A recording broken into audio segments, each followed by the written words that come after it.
Good afternoon. I'm Bob Shea, Chief Investment Officer at Dynasty Financial Partners. And today we're kicking off the first episode of Teeing Off with Titans. Teeing Off with Titans is our conversations with the world's great investors. Um, Using the golf theme, golf is important and has been in my life. Just by way of background, I was a caddy as a young boy and learned an awful lot about the game of golf as a caddy, but also about people with how they approach and treat the rules of the game. I've often heard that golf is a metaphor for life, touching on, really important traits like persistence, adaptability, and integrity and character.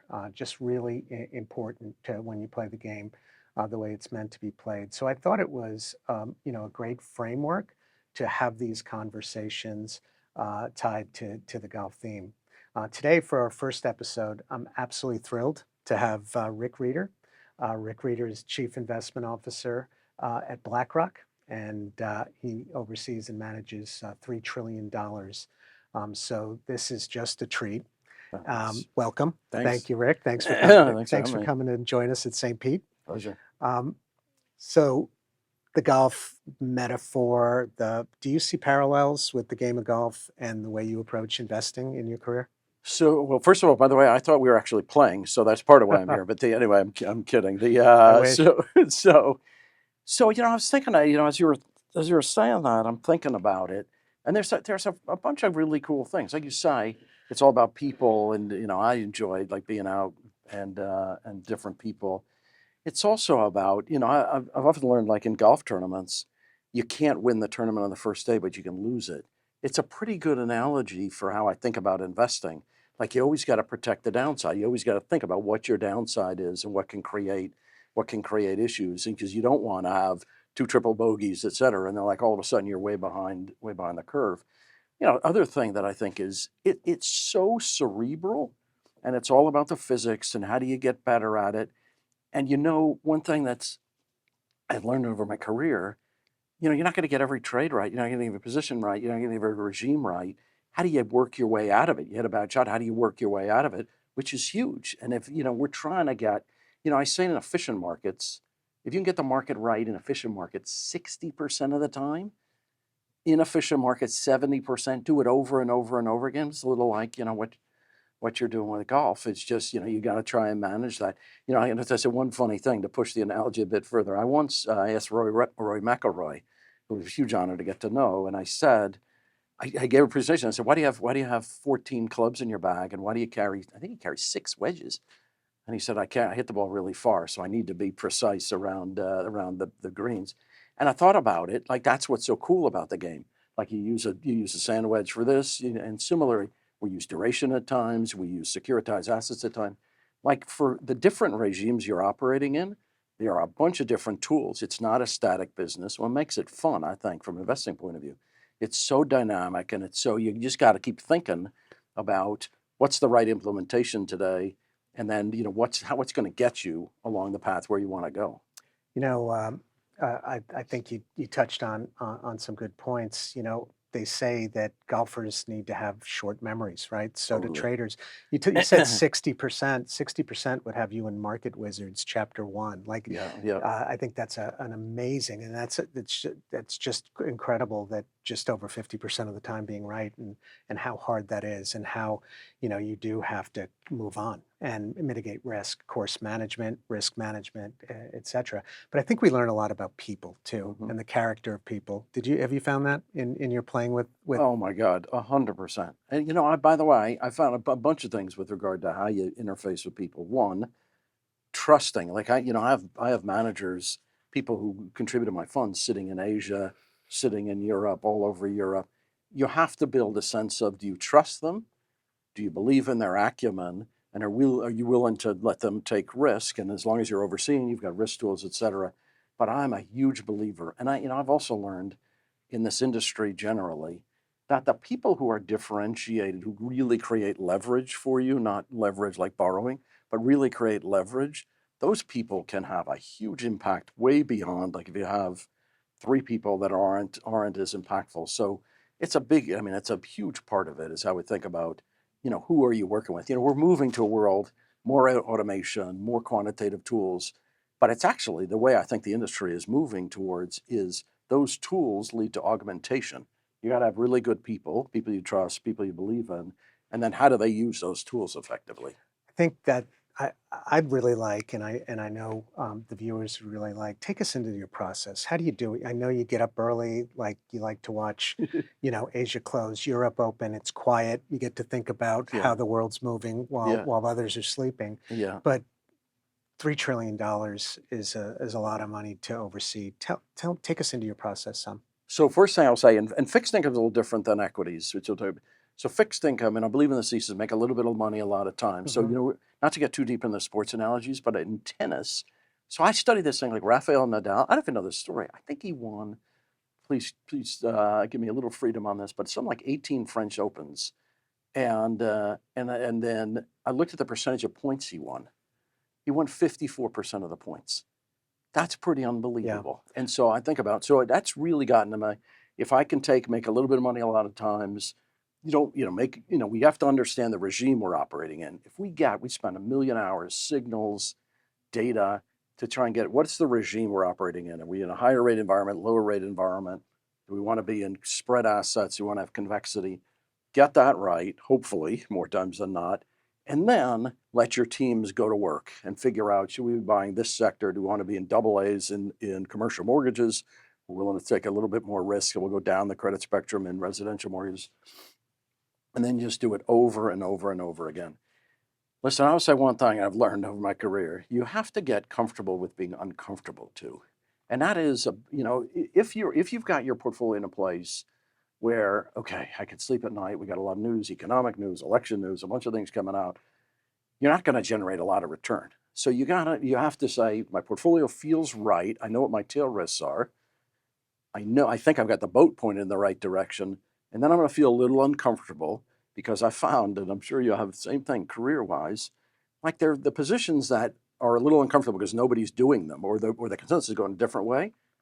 Just scale them right and then make sure you're a little uncomfortable because I found over my career that's where you generate the highest return in the places where it doesn't feel right because nobody else is doing it.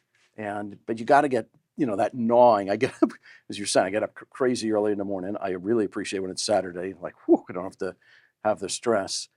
But part of what I think I like to believe that I thrive on is I like that tension. Mm. And it's like every day is a new day. Like we're going to try and figure out new things that are coming down the pike. Your people, how do you think about delegating risk Hmm. and decision making? Are you good at that, or do you have more of a you like to jump in? Like everything in life, there are a lot of people I've learned to trust. And there are certain areas that I consider to be that maybe I've been doing them for longer. I don't know that I'm better at, but I've been doing them for a longer period of time. And then others, like I didn't grow up in agency mortgages. We have an unbelievably good team. Like I'm not going to second guess them. But we let them take the risk. But then I look at what is our convexity, what's our duration, where are we in high coupon, low coupon, and then one thing I'm a big believer in: we invest. I try and keep my time frame that I'm investing for 3 to 6 months. Depends on the portfolio, but generally 3 to 6 months is the time horizon I'm thinking about. But I look at returns every single day. But like not just look at them, but I like to tear it apart and understand what happened to see are our models working? Is there something that's costing us a bit more money than it should? And so, but I find I can catch errors and see what's working and what's not constantly. You touched on Rafa talking about how many matches he won in his career, but the percentage of points. Roger Federer said something similar. He was at Dartmouth doing a I saw commencement that. speech, I saw that. and he won 80% of his matches, but Yep. around 54% of the points, which implies it were the big points. Tell Totally. me about the big points in your Totally. career. Totally. So, by the way, that gets to the idea of regime. Right. Like you gotta get, like there are some that, day to day markets will move around a Right. bit. The Fed's shifting. That's a big deal. We got to get that point as it were right. So Listen, I mean, there, like everybody, there are a bunch of nodes in your life that were critical in terms. I mean, I've had situations. I remember, thankfully, earlier in my career, losing a lot of money on a position, and I was trading at the time, and I remember losing a lot of money on a position. And I remember studying school, studying really hard, and if you studied hard, you usually got pretty good on a test. And then I was convinced I was right on a position, and I have to say that one lesson, I started to get more and more of that position. And then everybody knew I had it. And then all of a sudden, markets can be vicious. And I was losing a bunch of money on it. And it taught me a pretty good lesson about in a few different ways. One, I say this all the time, we're not in the business of being right. We're in the business of generating return for clients. Those are not always the same thing. What we're trying to anticipate is A, the technicals are really important. B, we may be right in a year, but if nobody believes you're right in the next week, 2 weeks, month, it doesn't really matter. Like we're trying to anticipate what is going to be the ideology about economy, inflation, elections. What are people going to think? Because that's where we're going to enter and exit positions during that period of time. So situations like that were have really really helped me. I find I've learned when you're generating return or making money, you don't learn that much because you think like, wow, I must be pretty good at this. and then the times where you're losing money, and particularly like if you lose, if you're getting it wrong a day 2 days in a row, 3 days in a row, and you really start and readdress.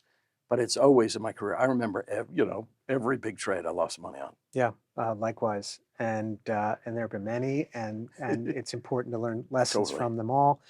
But I really liked what a big point focus and what the big points are in the investing landscape, which is huge. I'm so glad we moved to tennis from my golf team.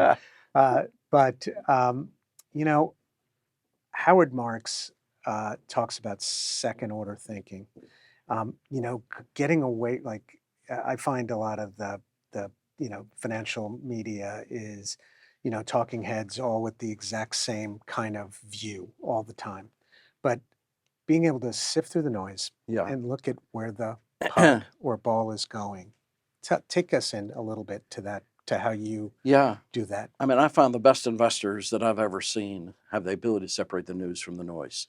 People get wrapped up in the noise. There's surveys that come out. I always get a kick out of the Michigan survey, and with no disrespect to the university, but they interview 600 people, and it's like, and people move to extremes in surveys or polling or what have you. But markets react to it, and I always feel like it's just noise. What is the big structure? And the great investors that I've seen have the ability to do that. I think today it is much more acute than I've ever seen before because we moved into a world of social media, the democratization of information. Everybody gets the news functionally at the same time, and the markets move to extremes. Like we're so driven by momentum. And if you think about where we've come this year, hard landing Fed's going 6 times. Then, oh no, the economy's in good shape. Oh no, now they're hard landing again. Now it's super strength. I just think actually you just got to get away from that and say, set your metrics on, okay, this is where I think value has now been created because the extremes of that news have created like time to fade it. But it's so helpful knowing it, though. Like Totally.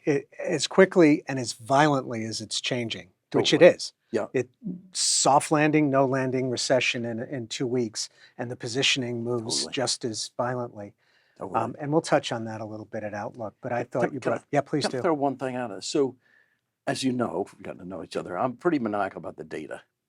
Like I think there's so much superficial noise that comes through, anecdotal stuff, surveys of people. I really am not like I learn more from company data. Like, wow, what's happening in consumer here? What's happening in apparel? Different than what's happening in travel and leisure. And I just think the only way I think that I've ever been able to learn, like when are you at an inflection point, is you got to get into the data. Like I spent 1,000,000 hours just trying to get into the data, as opposed and get away from the speak and the noise. But anyway, I think that's critical. Agree. And thank you. So let's go into a little bit about where we are and where we're going. Last year, about exactly a year from today, you were at our investor forum, and you brought the house down. Thank you. I don't know. But you had a really strong view on the equity market at the time, Yeah. and you were talking about the technicals. You saw a lot of opportunities in fixed income, um, and but on the equity market in particular, you were really excited about the equity markets going forward. Well, a year later, we're off to the best year since 1997. There are a lot of reasons for that, but take us into the move where we're at now. So I don't love multiples where they are. I mean, that being said, how do I describe it? I would say I'm a reluctant long of smaller size today, and I use a lot of convexity in one of my big equity positions, equity funds, is that I'm using a lot of volatility because equity volatility hasn't been expensive at all. Here's what it boils down to. I think the technicals versus fundamentals. Fundamentals win over the long term. Technicals win over the short to intermediate term.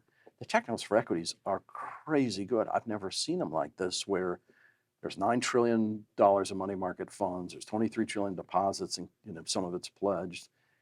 And then there's just 401k money. There's wealth that comes in. That's salary that people allocate.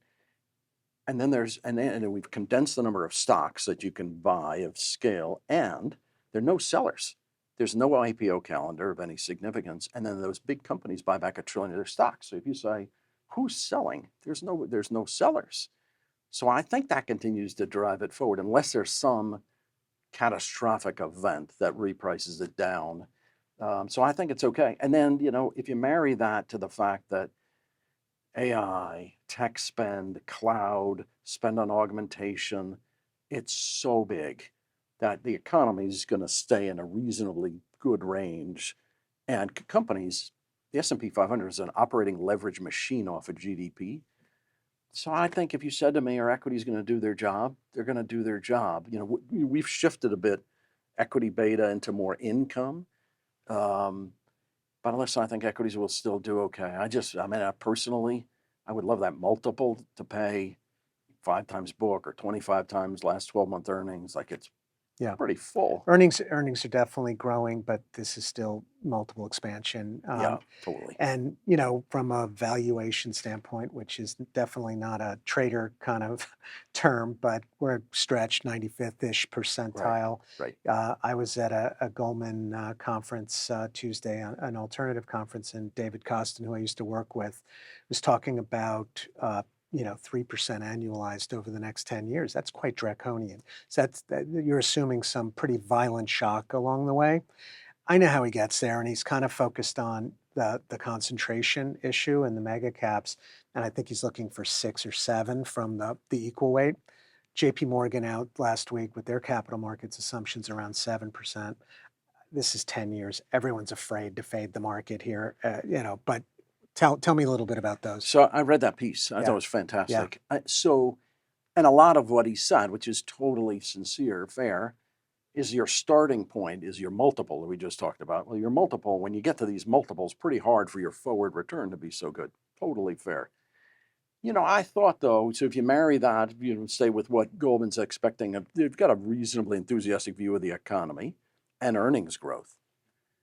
So if you say you've got that view of the economy, earnings growth, and we talked about the technicals, your next year or two of return should be pretty good. So it means, 10 years, like you say, it's a long time. I found keeping the lens that far out for investing is pretty darn hard.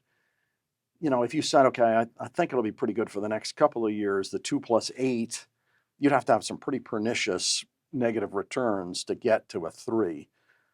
Possible, the world, we're going to learn a lot about decoupling in the world, deglobalization, the debt problem in the country. I don't know. For the next year or two, I feel okay about it, but I get how he gets to the numbers. It's rational. Yeah, likewise, and I don't disagree with the technical setup, the fiscal, the less names, less stocks, and the universe shrinks. But just moving into not that equities aren't your wheelhouse, but fixed income. For us, so interesting. I wrote a piece that no one read, by the way. You guys should read what I write.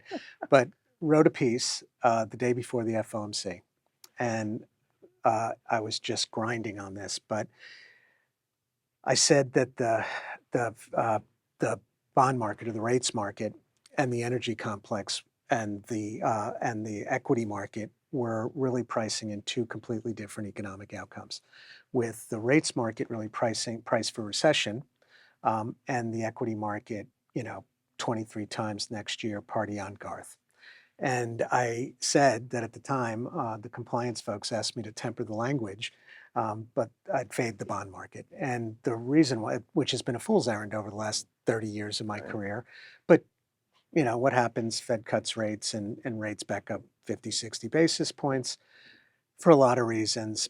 But to me, it feels like fixed income has just gotten a whole lot more interesting. What do you think about how the two markets were priced a little differently, if you agree or not? And then, like, what are we looking for fixed income? How are you getting at fixed income? I'll tell you how we use you. And, so many of these models that folks manage had passive, which was wonderful when TLT just went in a straight line, not just hedging, but having equity-like returns for 15 years. But it's been tough. Rates have been brutal. This is, the passive index is set for its fourth down year in a row. The way we manage our portfolios is that we hire active managers where they add value and they can get us some alpha. You being one of them in the fixed income space. Take us a little through what you're doing, what you think. Yeah. Interesting. So I agree with what you said about the Fed going in the Fed and this pricing this pernicious hard landing dynamic.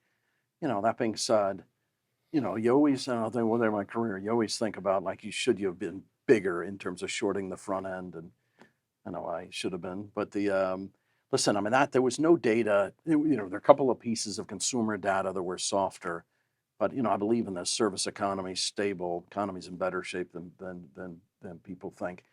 Listen, one thing I will say is, I've said that fixed income today is about income not being fixed, and I really believe that. That I don't think interest rates. I don't think people are going to make any real money on interest rates. If you take, I've said the 10-year Treasury usually follows nominal GDP. If you think nominal GDP is 4, maybe you get a stimulative candidate in president, Senate, maybe you're 4.5. Gets you to the 4.5, 10-year around there.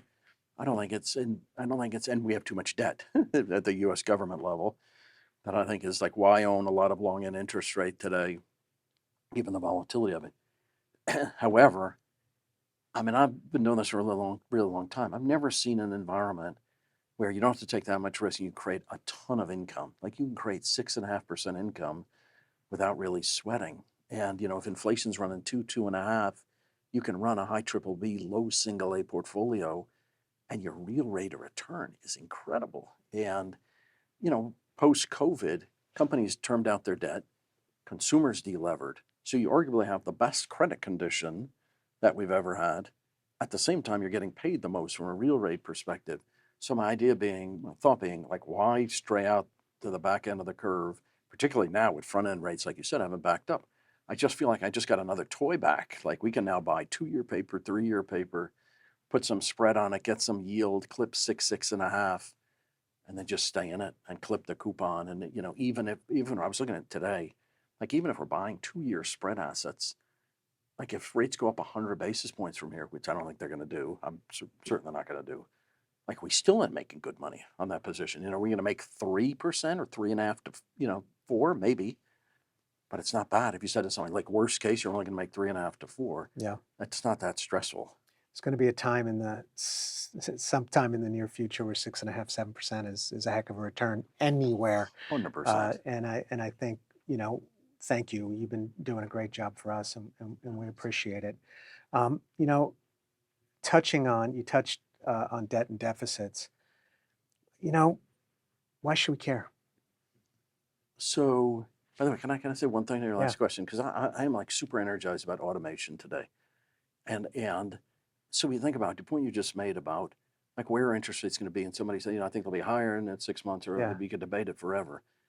If automation really goes and AI goes where it is, and you think about the amount of job displacement that could take place and what's driving inflation, it's wage pressure. But if you bring that down to a large extent, wage, like, yeah, there's some pretty interesting things about where you're getting these yields today. You could be in a really different paradigm going Yep. forward. Hard to think through some of that. Sorry, what was the question again? I got so. So we all know that neither, we have an election next, in a Oh week. yeah, sorry. No, an election, just debt Yeah. and deficits. Yeah. And like we get the question all the time. And why should we care? There's too much debt coming due. So I mean, so not to get too recent about this week or today or what have you, the numbers are staggering. And this week, 700 billion of debt is going to come due. 7-year notes, 2-year notes, 5-year notes, 500 and something billion of bills. The total debt on Mexico is 745 billion. In a week, we're going to place on at the same time. China used to fund a lot of it. Japan used to fund a lot of it. China's certainly going way down in terms of funding it. So we're counting on the domestic household, generally the domestic, to buy it. At the same time, we're rolling off zero coupon treasury bills and replacing them with fives because of where the Fed's got the funds right. So our debt service is going like this. Simultaneously, mandatory spend we can't rein in the country. So we're going to eat up all our fiscal spend on the debt. Listen, I think you can create a really, really ugly outcome and I just think we have to get spending down. We have to deal with spend, mandatory entitlement. We got to deal with those things. And I just feel like policymakers won't address it. Right. And I hope I'm wrong. And I Yeah. hope I'm wrong. Tudor Jones and Druck have been pounding the drum Yeah. for a long, long time. It's gotten more extreme. Is there a scenario that you see where we lose control or the Fed loses control of the long end? I mean, there is. I mean, you could have auctions that people don't show up. Yep. And I've heard Jamie Dimon and others say it, and they're right. Like everybody expects, you can drown in a pool of water that's on average 1 feet deep. Because you can have auctions that don't go, and then all of a sudden people get nervous about it, and then markets can seize up. We've seen that in our careers. The markets can seize up. It's not a place you want to be in, and I think the Treasury and the Fed have to deal with it. So the outcome is, well, what happens? The Fed's a buyer of last resort. Well, you put it on the Fed's balance sheet. But you think about what happened to the Bank of Japan. You put that debt on the balance sheet, your currency depreciates, U.S. reserve currency. Not a good situation to be in. But the U.S. has the most incredible set of assets. And we could debate, like, how do you do it? How do you change the spending? Does the fiscal spend go to things like infrastructure, that velocity? Like, there are a lot of things you could do. The U.S. is in the best position of any country in history to deal with it. But somebody's got to deal with it. And by the way, it's a 10-year. You got to deal with it over a 10-year period. You're not going to fix it in a week or so. But I hope, if you have confidence that they can fix it, it's a big deal. Just summarizing, Rick, and it's been a fascinating conversation. You like the technical backdrop of the equity still, even though valuations are stretched, it's hard to fight the technical backdrop for equities, and I would agree with that. You talked about the fixed income and how you're getting, smart, yield in a lot of different places in the fixed income complex, and that's exciting. What big picture, high conviction, looking forward, what's on top of mind for you? So I'll throw out two. One, I think there's some, a lot of investment in private credit these days and private investing.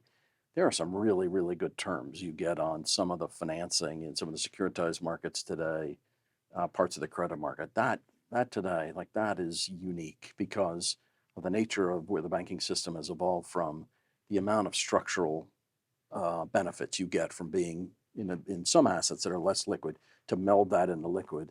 That's pretty exciting today, and I think that will continue. And then my other one is just, this is the most exciting time I've ever been around in terms of investing because of this evolution of tech and innovation and automation. And I just think you have to be invested in it, whether you're buying equities. By the way, not just the traditional, I got to own, the big semiconductor, but boy, the companies that have the data and that can utilize the data effectively, we're moving to a different world for us as well, and how we think about our data signals, portfolio construction, stress testing, scenario analysis. Like, boy, it's like what we have today versus 6 months ago versus a year ago. It's moving at such light speed. Sounds like you're now moving from the infrastructure to the implementation of the technology. Is that Totally. kind of where you're focused? Totally. And, from an equity point of view, gosh, there's so many different secondary and tertiary things that come off of the data in cloud. Some of the healthcare diagnostics, there are tool instruments you use in technology, in healthcare, et cetera. Like there are so many secondary and tertiary things that are in and around data and technology. That is, I mean, where we're going to be 2 years from now, it's almost hard to envision. All right, we're gonna bring it back to golf, and we're gonna take you to the home of golf. Yeah. We're gonna send you to St. Andrews. Gonna put you up at the Russ X Hotel. You're gonna play 2 rounds.